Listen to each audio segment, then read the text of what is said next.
Hola, muy buenas tardes. Me llamo Anaí Reyes, soy médica residente del Servicio de Infectología del Hospital Vera Barros de la provincia de La Rioja. Me recibí en la Universidad Nacional de La Rioja en el año 2015.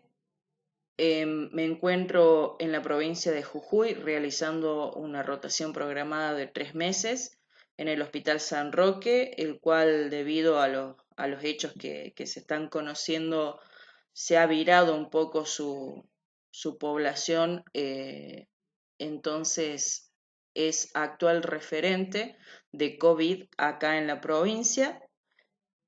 Así que bueno, me estoy educando respecto a eso y la idea de esta charla es poder compartirles un poco lo que estoy aprendiendo y a la vez de que nos podamos informar de manera correcta y transmitir de cierta forma seguridad en algunos puntos tranquilidad y en otros inquietud para buscar información debida y de fuentes confiables. Bien,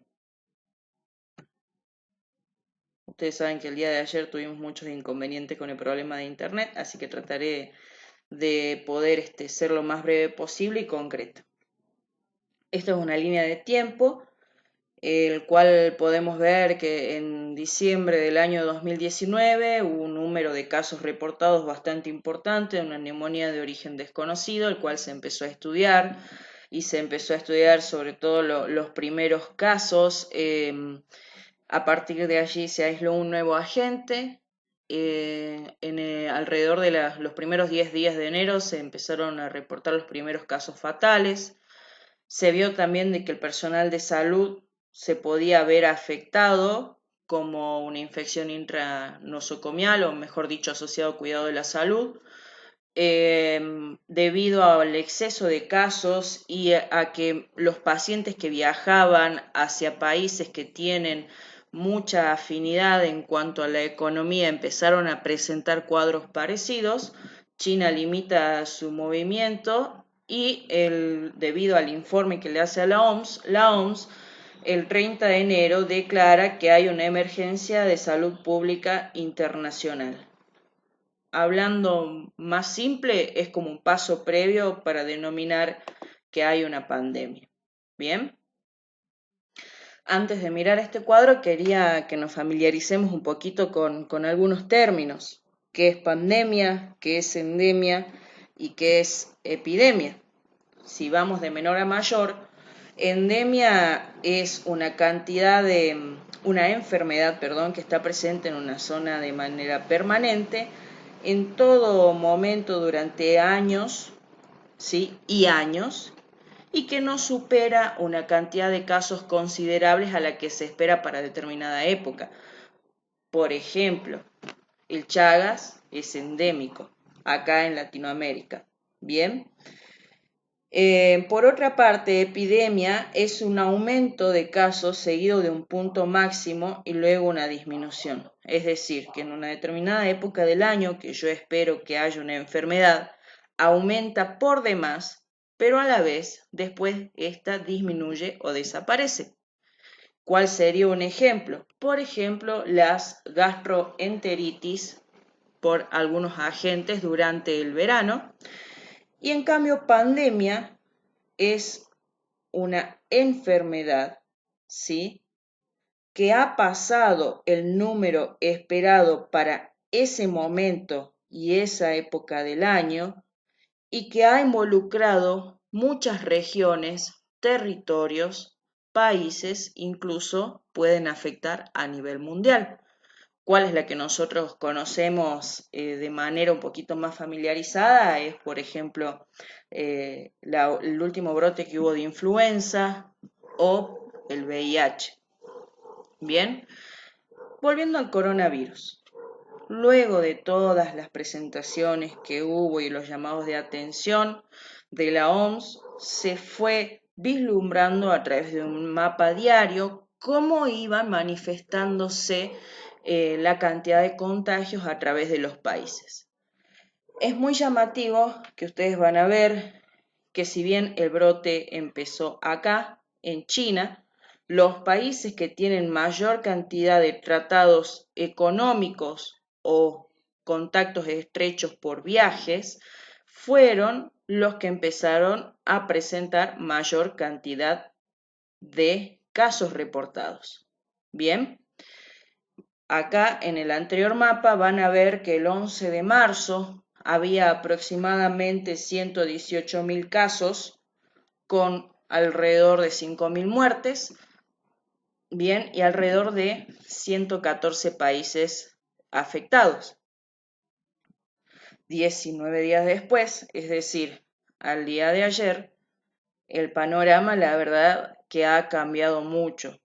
En un tiempo muy corto, más o menos estamos como 6 a 7 veces la cantidad de casos reportados al 11 de marzo, con 35.000 muertes, y vamos a ver que de a poco se van presentando mayor cantidad de recuperados. Hasta ahora estamos hablando netamente de números.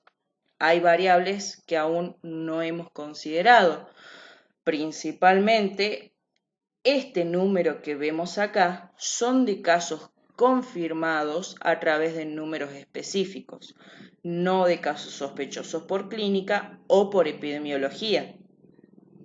Bien, este número de muertes es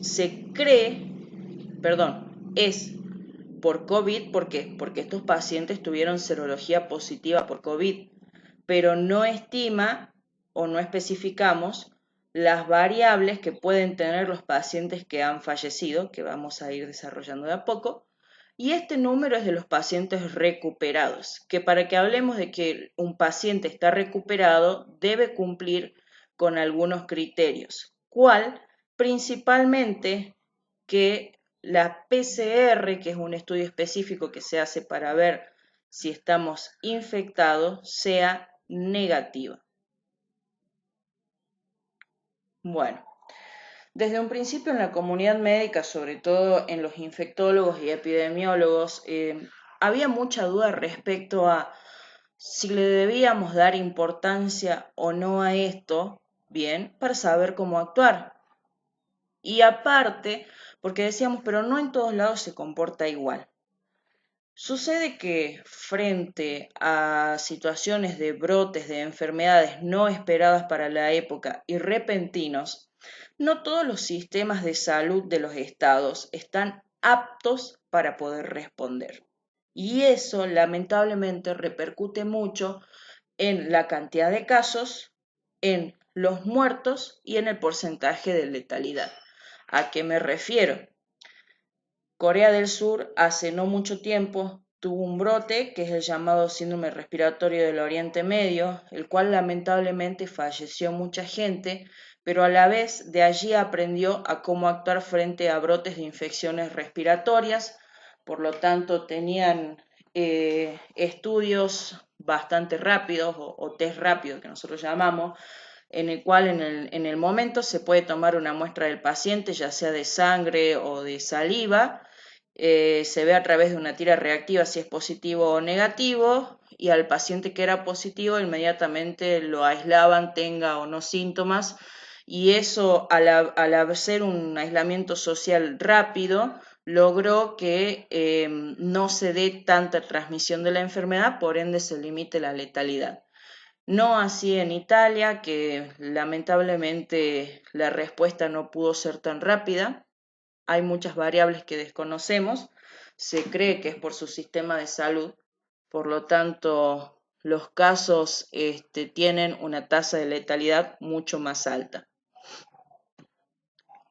Ahora, el punto es, ¿realmente me tengo que alarmar o no?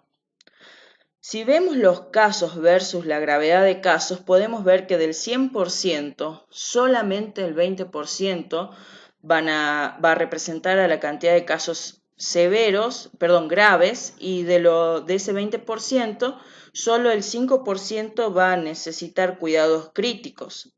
Ahora, esos cuidados críticos, bien, ¿se van a dar en un solo momento o se va a dar en un tiempo más prolongado? Recordemos que estamos en pandemia y que eso quiere decir que se va a dar el aumento excesivo de una enfermedad en un tiempo dado en muchos lugares a la vez. Y es allí donde despiertan muchas alarmas. ¿Bien? Sin embargo, había gente que todavía decía, no, pero ¿tenemos que tomar medidas o no? Porque si hacemos una comparación con enfermedades que tienen un mecanismo muy parecido de transmisión, la verdad que podemos todavía nosotros solventarlo. Es lo que, por ejemplo, decía gente o académicos de Estados Unidos. ¿Por qué? Porque ellos conocen de manera un poquito más aproximada, por ejemplo, la temporada de influenza, que a manera criolla diríamos la gripe, ¿no?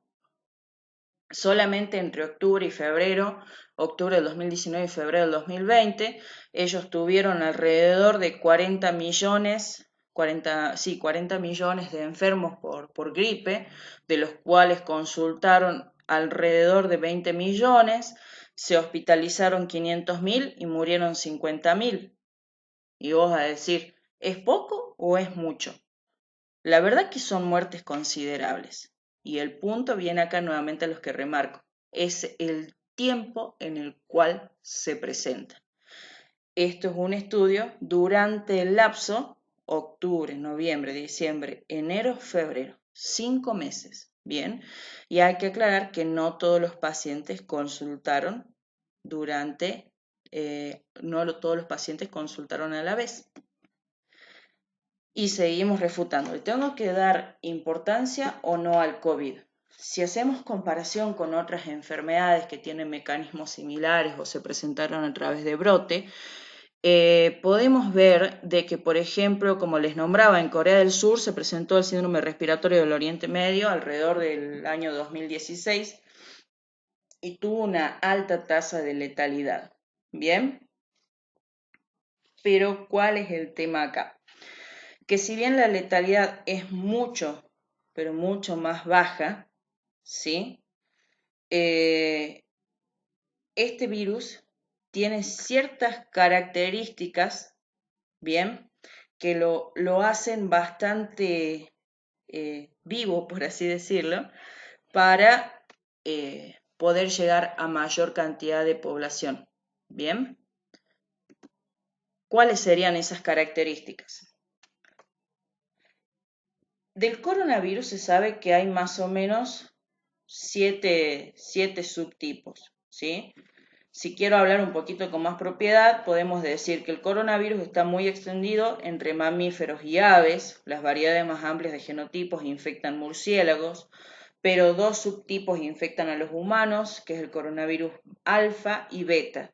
Beta incluye coronavirus del síndrome respiratorio agudo severo, que es el SARS-CoV, el coronavirus del síndrome respiratorio de Medio Oriente, MERS-CoV, y la variante COVID-19 o SARS-CoV-2 que van a encontrar en las traducciones inglesas. Estos tienen la particularidad que tienen periodos cortos de incubación que van de días hasta semanas con un promedio entre alrededor de 2 a 14 días y un promedio medio, si quiero ser más específico, de 5 a 7 días. Bien, y acá es donde vamos a las características. Tengan en cuenta que nosotros en realidad conocemos solamente menos del 30% de virus que conviven con nosotros, ¿no? Hay un 70% que desconocemos. Y como todo ser en el universo, todos queremos vivir y multiplicarnos, porque esa es la finalidad de todos. Pero el virus es una partícula que es inerte, que puede estar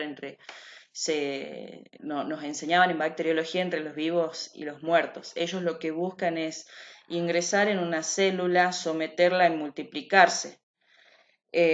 Ustedes habrán visto que el MERS-CoV mató a mucha gente, pero así como mató a mucha gente, rápidamente se perdió. ¿Pero por qué se perdió? Porque la letalidad es alta, entonces no llega a ser tan transmisible porque pierde la capacidad de contagio de una persona viva a otra. Si la persona se muere, deja de contagiar. vuelvo a hacer hincapié en que estoy tratando de ser lo más explícita posible para que se pueda entender. Se estima que el origen del coronavirus proviene de los murciélagos, bien, porque en los murciélagos causa un síndrome respiratorio agudo severo, que probablemente utilizó un animal vendido en el mercado de Wuhan en China como huésped para pasar a los humanos. En algún momento se pensaba que era el pangolín. También leía que era a través de serpientes exóticas y actualmente la realidad es que no se sabe bien a ciencia cierta. ¿Cómo es la transmisión? Las proteínas exteriores del virus se adhieren a las células en el aparato respiratorio del huésped, que en este caso seríamos nosotros. Los genes del virus sufren mutaciones que alteran las proteínas de su superficie, entonces se adhieren a las células del huésped y se desarrolla la enfermedad. Hay estudios que hablan que los receptores de la enzima convertidora de angiotensina serían los principales en este mecanismo y que por ello determinan los primeros síntomas de la enfermedad, que es una enfermedad más de vías aéreas bajas que de altas. Bien, bueno, ahora vamos a hablar de la transmisibilidad. ¿Cómo puede ser que le tengamos tanto miedo a un bichito? ¿Por qué? Porque principalmente no hay vacuna. Bien, el RO es un número básico de reproducción, es una de las variantes epidemiológicas que nos pueden servir como reseña para saber cómo actuar frente a un brote. Es decir, este número nos sirve para saber a partir de un caso infectado cuántos más se pueden infectar. Vamos a ver que hay enfermedades que tienen más capacidad de infectar a otros y otros que no tanto. ¿Y de qué va a depender esto también? Vuelvo a repetir, de la vacuna. Bien. Y conocer al enemigo nos va a servir, ¿sí?, para plantear diversos escenarios. Recordemos que la triada epidemiológica habla de lo que es el tiempo, el lugar y la persona. En cuanto a tiempo, ya dijimos que se están presentando muchos casos en un tiempo bastante corto, ¿sí?, que partió de una región y que por diversos mecanismos, principalmente por mecanismos de tratados económicos, de viajes turísticos, se ha esparcido fácilmente y que a través de las personas se transmite. Bien, entonces vamos a plantear diferentes fases para poder actuar. El primer escenario es la fase de contención. ¿Cuál es la fase de contención? Es tratar de limitar la importación de casos. Es decir, el cuadro empezó en Wuhan.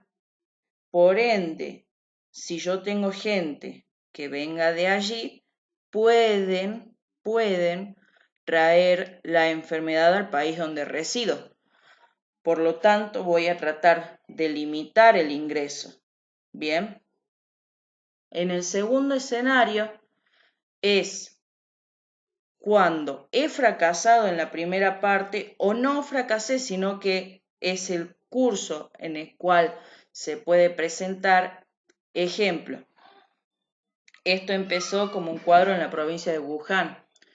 Se empezó a presentar como cuadros de brotes familiares, pero el personal de salud que lo asistió en un principio no conocía muy bien los mecanismos de transmisión. Entonces, probablemente, y digo probablemente porque todavía se está estudiando, hay personal que no haya tomado las medidas de bioseguridad necesarias, se contagiaron y estos contagiaron a terceros y estos terceros a cuartos. Y cuando no se puede establecer el nexo epidemiológico de A contagió a B y B contagió a C, ya estamos hablando de que hay una transmisión comunitaria de la enfermedad y los casos estimados pueden ser muchos. Cuando ya se perdió el control de aislamiento o de reserva o de parate de esos cientos de enfermos, es decir, se perdió el control de agruparlos, estos van a seguir dispersando la enfermedad y ya los casos se van a disparar de manera tal, y vuelvo a hacer hincapié en el tiempo, en un tiempo corto, en el cual sea difícil de manejar y entramos en transmisión generalizada. Bien, ayer les decía, esto lo saqué del periódico de EP Gráficos, que es una revista española, pero esta misma revista se sirve de material europeo e inglés. Traté de ponerlo en español para que lo podamos entender todos. En los medios salió mucha gente diciendo hay que aplanar la curva, hay que aplanar la curva, pero ¿entendemos qué es eso? Básicamente, nosotros todos nos atendemos en un sistema sanitario. Todos tenemos demandas. Vuelvo a hacer hincapié en que estas demandas no se dan en el mismo tiempo porque hay pacientes que asisten por una gripe, hay pacientes que asisten por sus remedios para la presión y hay pacientes que asisten simplemente para un control. Y eso, el sistema sanitario está preparado, para cierta capacidad de atención de pacientes. Frente a un brote epidémico o pandémico como el que estamos hablando ahora, de darse una rápida transmisión, todas las consultas o todos los casos se pueden presentar en el mismo momento. Al presentarse en el mismo momento, va a exceder la capacidad del sistema sanitario y este puede colapsar. Y la palabra colapsar no es simplemente hablar de que, bueno, no va a dar abasto para atender las consultas. No, es que la gente o los pacientes que realmente van a necesitar una atención rápida no lo van a tener y es muy probablemente que mueran. Entonces, la idea de aplanar la curva es que podamos trabajar en este escenario o este escenario y no caer en este. ¿Para qué? Para que en lugar de presentarse todas las consultas en un mismo tiempo, puedan hacerse a lo largo del tiempo y no excedan la capacidad del sistema sanitario y podamos atender a toda la población y principalmente a los más vulnerables. Porque recordemos que no todo es COVID, la gente se sigue enfermando de otras cosas y Argentina no está muy lejano de esto. Creo que estamos en uno de los brotes bastante importantes de dengue, también tenemos circulando el sarampión, y esta es una época en la cual tenemos también los virus respiratorios que suelen presentarse todos los otoño, invierno e invierno, que son el virus sincitial, otros coronavirus, metainfluenza, influenza, bien. Bueno, vamos a entrar un poquito en denominaciones, que por ahí es lo más tedioso de estudiar o de comprender, pero yo les voy a decir algo, esto lo saqué del Ministerio de Salud, no estoy inventando nada, de hecho esto de la fecha de ayer que hubo un par de modificaciones. ¿Cuándo sospechamos que un paciente tiene COVID? Cuando presenta fiebre más uno de estos síntomas, tos, odinofagia o dificultad respiratoria. Odinofagia es dolor de garganta, ¿sí? Odinofagia es dolor de garganta y dificultad respiratoria es la disnea o la falta de aire, ¿sí? Para que entiendan más o menos los conceptos. Hasta ahora, si yo veo esto, ¿qué puedo decir?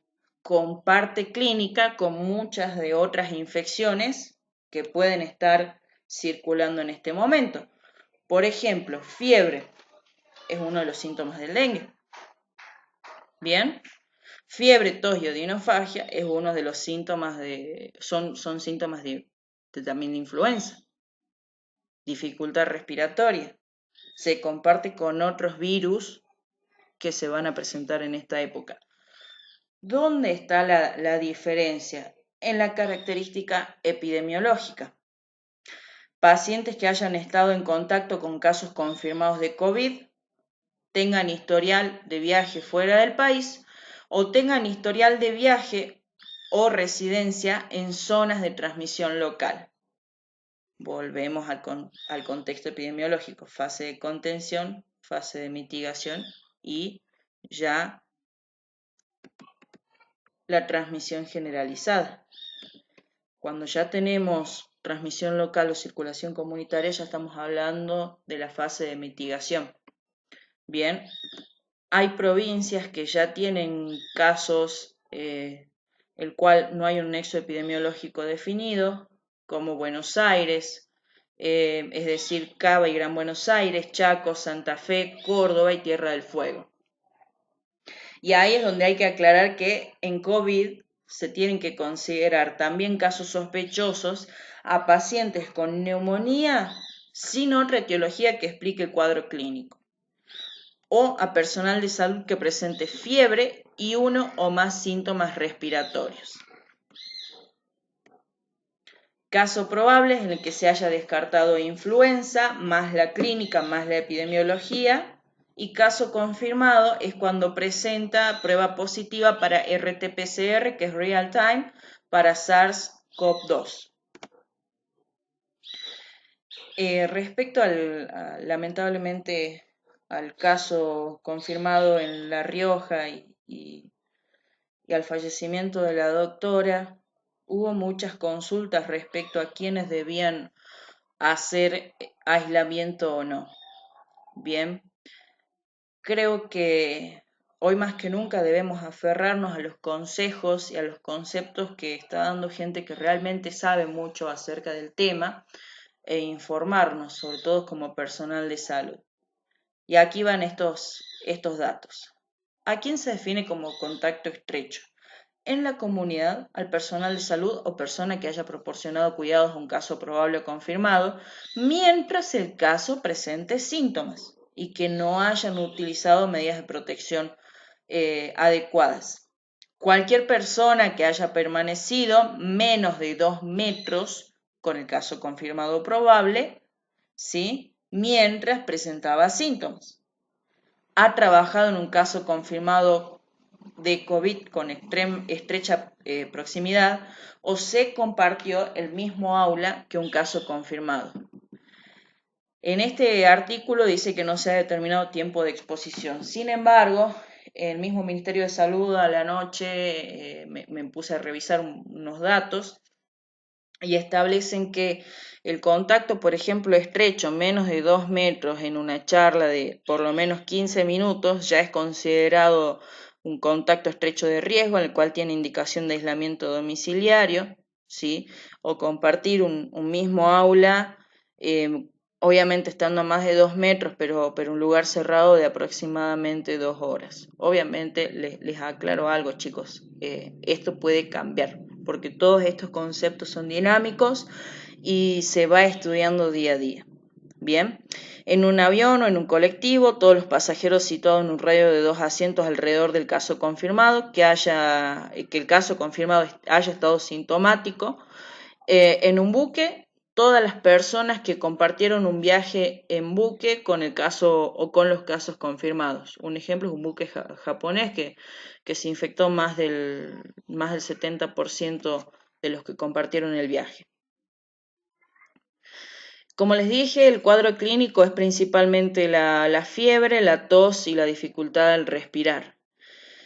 Me gustaría que después podamos hacer otra charla para entrar en unos conceptos bien específicos. ¿Por qué? Porque no todos los pacientes como síntoma inicial presentan tos, no todos los pacientes como síntoma inicial presentan fiebre, no todos los pacientes como síntoma inicial presentan dificultad para respirar. Pero también quiero aclarar algo, no porque un paciente esté asintomático quiere decir que sí o sí va a contagiar, porque esa fue una de las preguntas que estuvieron dejando en la página de Carpa. Bien, ya vamos a explicar por qué. Para explicar por qué tenemos que recordar y conocer cuáles son los patrones de transmisión de las infecciones virales, porque recordemos que el coronavirus o el COVID-19 comparte características con otras infecciones virales, ya sea por coronavirus o virus parecidos, que la transmisión se da por gota o por contacto, La transmisión por gota es el virus dentro de la gotita de saliva, que esta gotita de saliva puede salir por tos, por estornudo, al hablar, aspirar secreciones, intubar, entre otras maniobras.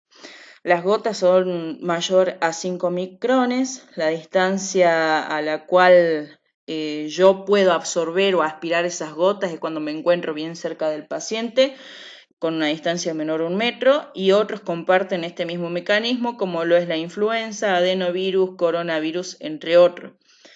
Y el contacto directo con secreciones, objetos contaminados, manos, juguetes, ropas, camisolines, entre otros. Y acá quiero remarcar algo, fíjense. Distancia menor a 1 metro por gota y por contacto. Conocer en la época en la que se presenta la enfermedad, del lugar donde inició y en los lugares a los cuales partió y donde se empezó a presentar. Conocer a quién puede afectar y conocer los mecanismos de transmisión son herramientas que nos van a ayudar para frenar la diseminación de esta enfermedad. Y ahora vamos a otro tip bastante importante. Ya remarqué acá los métodos de transmisión, gota o contacto. Ahora vamos a ser más específicos. La transmisión de persona a persona se da por contacto estrecho menor a 1 metro, cuando una persona tose o tiene secreciones respiratorias. Por eso a esta enfermedad se la denomina la neumonía que camina. Bien, porque tiene que ver con compartir o el andar de una persona que esté infectada y que no tome las medidas necesarias para poder cubrir sus secreciones. Transmisión de contacto a través de superficies. Puede ser posible cuando se toca una superficie o objeto contaminado y luego nos llevamos las manos a la cara, ojos o boca, pero no es la principal fuente de transmisión. Vuelvo a aclarar, es la neumonía que camina. Contacto social persona a persona.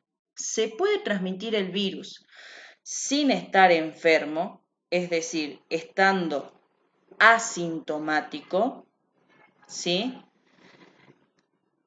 Hay varios estudios que indican que podría ser, pero no es la principal fuente de transmisión. De reportes de serie de casos, se estima que entre un 5 a un 25% de los pacientes pueden estar asintomáticos. Pero recordemos esto, contacto a través de superficies. Entonces tengo que saber cómo lo elimino. Al ser un virus que tiene una corona radiada, o sea, una corona lipídica, básicamente se limpia con agua, jabón y un desinfectante. La mayoría de estos virus se pueden neutralizar en menos de 1 minuto al entrar en contacto con peróxido de hidrógeno, etanol, que es el alcohol, y el hipoclorito de sodio, que es la lavandina. Bien, ahí hubo varios estudios basados principalmente en los otros coronavirus que se conocen para estimar cuánto pueden sobrevivir en las superficies. ¿Cómo vamos a hacer la limpieza y cómo vamos a desinfectar?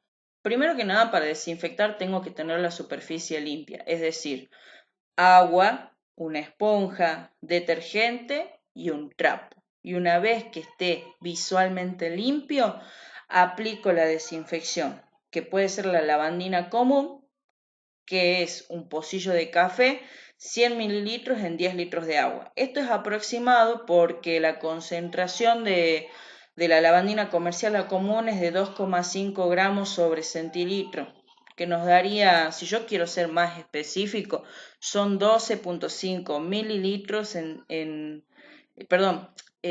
125 mililitros en un balde de 10 litros de agua, y si yo lo quiero hacer como un rociador, en una botellita de agua con un rociador tipo spray, sería 12,5 mililitros de lavandina. Esto es aproximado y a pesar de que es aproximado y no es exacto, sirve. Y la otra opción es usar alcohol líquido, 7 partes de alcohol y 3 partes de agua en un recipiente limpio o en un rociador. Y posterior a la limpieza, que les digo que tiene que estar visiblemente limpio, se rocía y se pasa un trapito. Bien, y son medidas bastante prácticas y muy útiles, no solamente para el COVID. Hoy pensaba antes de dar esta charla que digo, qué bueno que hagamos nuevamente hincapié en medidas básicas de control de infecciones y vamos a ver cómo repercute esto en los números de los diferentes nosocomios en los próximos meses, porque creo y tengo mucha fe de que estas medidas van a ayudar a combatir algo que venimos intentando combatir hace mucho tiempo, que son las infecciones intranosocomiales. Porque acá la principal medida de todo es la limpieza y el orden. Bien. Bueno,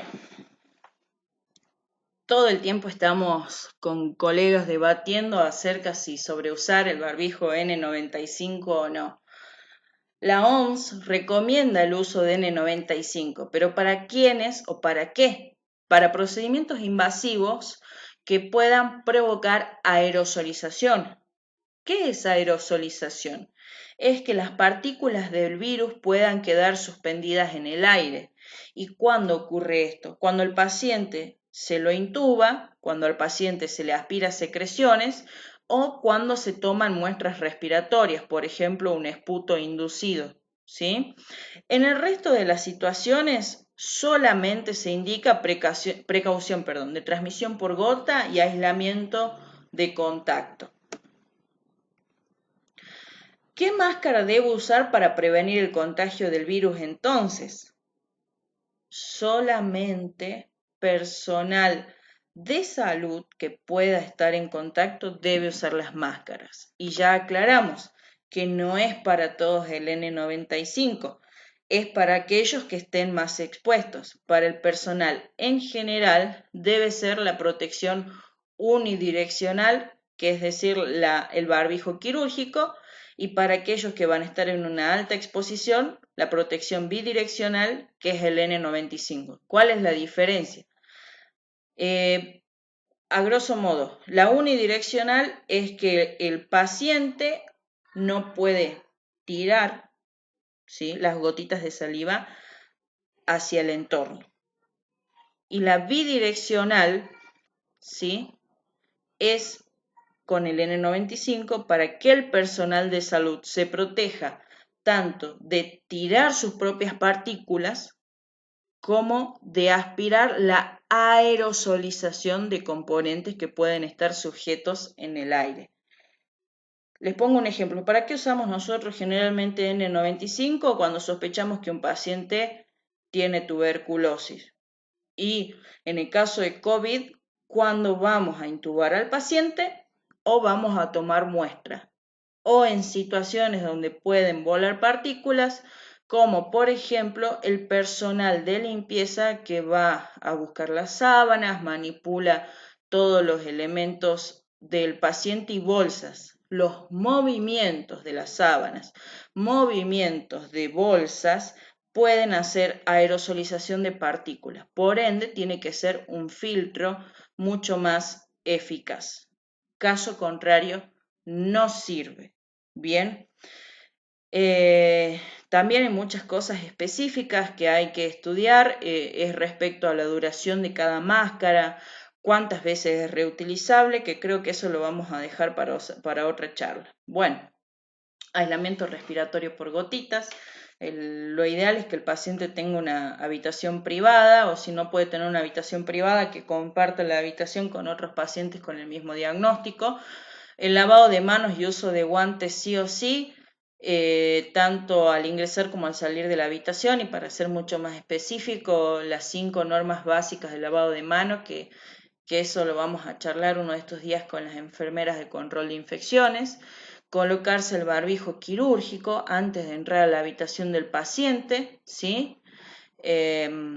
Y colocar el barbijo quirúrgico al paciente cada vez que éste deba salir de la habitación. Por ejemplo, cuando se va a hacer un estudio por imagen.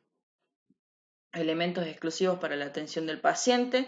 Todo tiene que estar debidamente rotulado y debe permanecer en la habitación. No es necesario el uso de elementos de vajilla descartable, o sea, le puedo dar de comer en un plato de vidrio, pero ese plato él no lo puede compartir con otro paciente. Tiene que comer de ese plato, lo que no queda se desecha y se lava con medidas de protección como guantes, ¿sí? Y barbijo, porque quienes hacen la limpieza son también son personal bastante expuesto. Higiene y desinfección diaria siempre en la unidad del paciente. ¿Cuál sería la unidad del paciente? Es la cama, el sustento del suero, las perillas que tocamos para entrar a la habitación, la piletita de lavado de manos. Bien, como le digo, esto es a modo general. Hasta ahora la OMS recomienda que todos los pacientes que sean sospechosos se realice aislamiento en centros hospitalarios. Y en el caso confirmado deberá tener aislamiento hasta que el paciente se encuentre asintomático y tengamos, como bien les dije, las PCR negativas. Pero digo, es hasta el momento porque todo esto es dinámico y se puede modificar y va a depender mucho de la cantidad de casos que se presenten. En cuanto al tratamiento, de manera más breve voy a remarcar algo que se habló desde un principio. No se debe utilizar corticosteroides, ¿sí? Y como toda enfermedad viral, lo que hay que evitar son los antibióticos, los AINES, corticosteroides, evitar nebulizar para gente que hace emergencia, no ambucear, solamente usar paracetamol e hidratación vía oral. El paracetamol es algo que está en estudio porque hay médicos que dicen que sí se puede usar ibuprofeno, pero no lo tomemos como una recomendación generalizada porque tiene que haber un estudio serio y de una cohorte de casos, de número de casos bien considerable. Y respecto al uso de antibióticos, muchos me van a decir, no, pero sí se usa antibióticos. A ver, estamos hablando del manejo inicial del caso, no de casos graves ni de casos en pacientes en cuidados críticos, porque hay medidas específicas para pacientes críticos que sí tienen indicación de antibióticos, pero no es para la población general. Yo lo que quiero hacer hincapié con esto es que no recurramos a la automedicación ni a la sobremedicación. Bien, hasta ahora no hay ningún tratamiento profiláctico ni ningún tratamiento efectivo para el curso de la enfermedad y todos los tratamientos vigentes están en estudio. Lopinavir, ritonavir, hidroxicloroquina, cloroquina, el remdesivir, la verdad que no me acuerdo bien la pronunciación, e incluso esta combinación que nombró un médico francés, que es la citromicina con hidroxicloroquina. Todo medicamento tiene sus pros y sus contras. Argentina, como medida elemental, optó el lopinavir, ritonavir más hidroxicloroquina, aparte fue elegida por la OMS para hacer una investigación acerca de la efectividad de este tratamiento. Esta es una reseña, a grosso modo, un resumen clínico de revisión de estudios publicados hasta el 10 de marzo, en el cual los síntomas suelen ser principalmente fiebre, tos, dificultad de respirar, pero pueden presentarse otros síntomas. Quiero remarcar algo. El periodo de incubación varía entre 2 a 7 días, es decir, hasta que se manifiesta la mayor cantidad de síntomas. ¿Bien?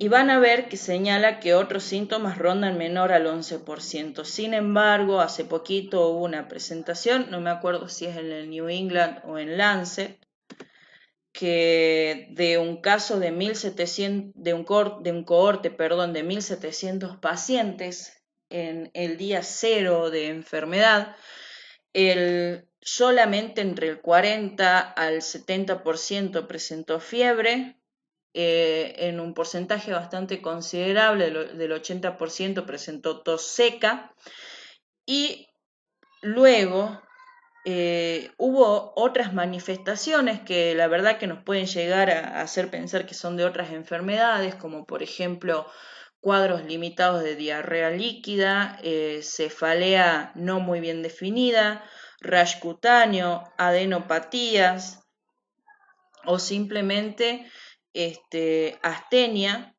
que se presentó como inicio y que con el correr de los días fue virando la enfermedad, produciendo en un 80% de pacientes el síntoma febril, es decir, la fiebre. Si tenemos que remarcar como un cuadro o una guía de los síntomas de COVID, es principalmente la fiebre asociada a, obviamente, hasta que se presente la fiebre, el paciente puede tener síntomas banales que no nos llamen la atención, pero hay que estar bien atento. En cuanto a las pruebas radiológicas, se puede utilizar RX o TAC. Lamentablemente no todas las instituciones cuentan con TAC, o si cuentan con TAC muchas veces están alejados o físicamente o con una disposición no muy práctica para el manejo de estos pacientes. En cambio, casi todas las instituciones tienen para hacer placa de rayos móvil. Así que bueno, eso lo va a disponer cada institución. Lo que sí se vio que en un gran porcentaje de casos la neumonía que se presenta en estos pacientes de característica de denominación vieja atípica, de tipo bilateral, emparchado, intersticial. En la analítica es bastante variable, pero sí se puede más o menos estimar que alrededor del 50% de los casos tiene linfopenia. Puede haber alteraciones a nivel de las transaminasas, PCR positiva, dímero D positivo, la procalcitonina puede aumentar, bien, pero la excepción es que muchas veces no se presentan en todos los pacientes, así que hay que estar con todas las alertas para poder sospechar de esto. Vuelvo a hacer nuevamente hincapié en el cuadro clínico que habíamos marcado como caso sospechoso, que es fiebre, tos, odinofagia, dificultad de respirar, y el dato epidemiológico. Bien. Pero antes de volvernos locos, hay que remarcar algo. El mecanismo de transmisión es por gota o por contacto. Por ende, nuestros mejores aliados son el orden y la limpieza. Bien, nunca mezclar lavandina con detergente, ni tampoco mezclar lavandina con agua hervida, porque eso inhibe el mecanismo de la lavandina, y aparte de que es bastante tóxica y puede provocar irritación en los ojos. Bien, hasta ahora la principal medida para combatir este COVID es el aislamiento social, que en realidad no es social, sino es un aislamiento físico. Bien, el aislamiento físico es: me mantengo alejado entre 1 y 2 metros de la otra persona, toso y estornudo en el pliegue del codo o en un pañuelito descartable, lo desecho y me lavo las manos. Limpiamos las superficies que estemos con el mayor contacto posible: picaportes, mesas, escritorios, computadoras, celular. ¿Qué tema el celular? Porque yo creo que hasta hace menos de 2 semanas ninguno de nosotros limpiaba el celular siquiera por lo menos una vez al día. Y lavado de manos, aunque no parezca algo tan elemental, pero que no lo tenemos tan arraigado. Y es un buen momento para ponerlo en práctica. Y bueno, acá tenemos una pequeña reseña de los momentos del lavado de manos. Y aunque nuestras manos se vean limpias, pueden contener microbios. Bien, muchas gracias, espero les haya servido y nos estaremos comunicando a través de la página de Carpa para evacuar todas sus dudas. Muchas gracias.